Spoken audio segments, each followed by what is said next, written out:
So what can you do? Educate yourself. There are some of the websites that you can go to, and certainly want to urge you, there's legislation now pending in the House of Representatives, the Sudan Peace, Security, and Accountability Act, and it's been sponsored by Senator McGovern, Representative McGovern, Congressman McGovern here in Massachusetts, but you can call 1-800-GENOCIDE. It will ask you for your zip code. It will offer to connect you to your congressman, to your senator, to the White House. It will give you the script, and then you can tell them what you need them to know. So we want to encourage you to do that, especially during this Prevent Genocide Month. Organize a local call-in day, and or host or attend an event in your community.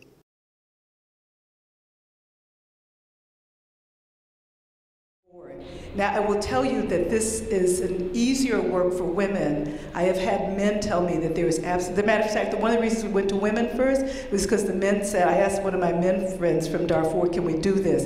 He said, we can't even do this in Darfur. I said, well, what about women? He said, I think we've got something there. So it is the women who have really led the way in terms of this cross-cultural collaboration.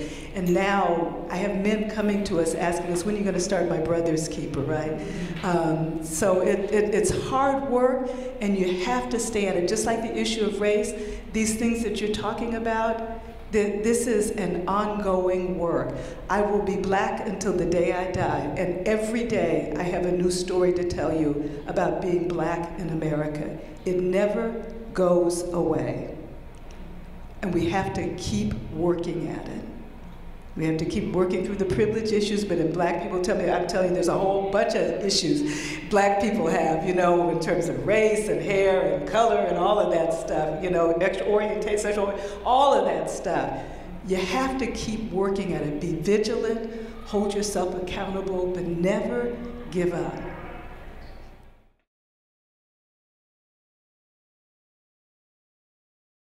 And each of these are women that I met in different circumstances. The woman to the left is in South Sudan, and I met her in 2002 during one of my trips into South Sudan. As you heard, my entree into South Sudan was really by way of trafficking. Initially, the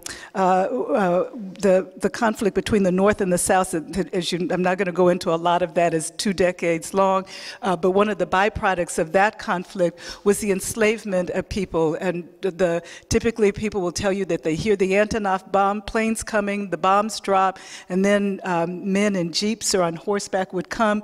Typically they would slaughter the men summarily, no questions asked. But the women and children, they would often take into the North, where they were sold into slavery. So this woman that I met was one of several hundred slaves who were returned to their area in southern Sudan through a very elaborate underground railroad, very controversial underground railroad, during which locals would partner with sympathetic Arabs with whom they'd had relationships for generations, who would then go into parts of northern Sudan, identify people from their area, either abduct them from their master or buy them from their master, and then return them to their villages.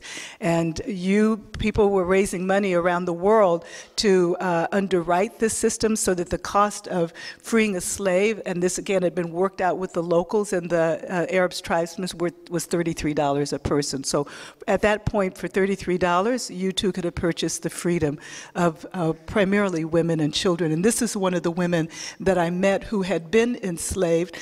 We have heard stories over and over again of unconscionable abuse. These slaves are typically domestic workers. They tell stories of living outside among the cattle and goat, typically eating food that's left over after the master's family has eaten. Many of the women serve as concubines. Young girls undergo female circumcision, a practice more common in the North but not common in the South, of forced religious conversion. Typically people in the South are Christian or traditionalists, but they were often forced to become Muslim. So people will tell you their Muslim name, but then they would tell you what their Christian names were as well. And again, for me, as a descendant of slaves, their stories were particularly poignant, and really, for me, the hook that got me involved in South Sudan.